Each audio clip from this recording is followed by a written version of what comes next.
Fear is a biological response to stimulus. Primarily, that's what fear is a biological response to stimulus.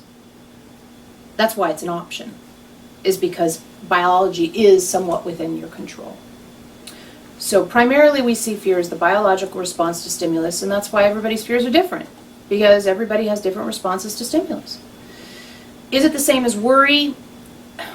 This is where your language doesn't necessarily serve you, because worry we see as fear replicated, meaning you have a fear that's a biological response to a stimulus. And that can be very natural. A loud sound, something like that, can cause you to be in fear. Startled, maybe, is another way of saying it. And as you experience your fear, as you experience yourself in that way, and it comes, peaks, and abates, that's sort of a normal fear pattern. When you have a fear, and it comes and it peaks, and then it levels off, and you stick with it for a long time, that's what we call either hamster wheel thinking. You can call it worry. And that's kind of why when you're in the fear-based operating system, it's so difficult, is because you don't recognize that you're staying with a fear much longer than the biological stimulus requires.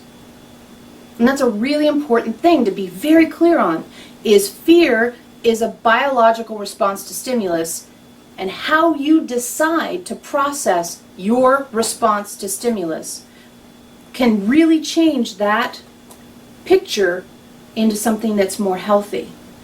So we would say the worry picture is across here. You know, a fear goes up and it just stays there.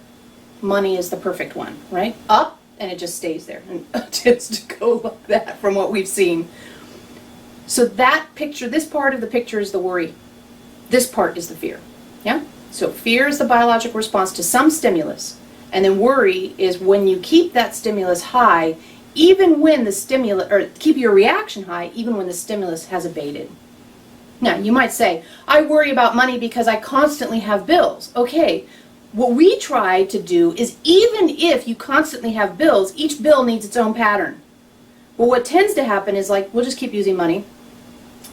Bill comes, you think, I can't pay it. Fear response. Then you start in worry, I can't pay it, I can't pay it, I can't pay it. The next bill comes, and you go up a notch, even if you've paid this one.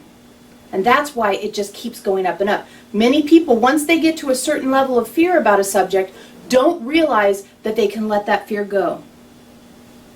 So that picture, if you call this part worry, you tend to worry and then fear on top of that, and fear on top of that. Spin you up. It's hard to get out of.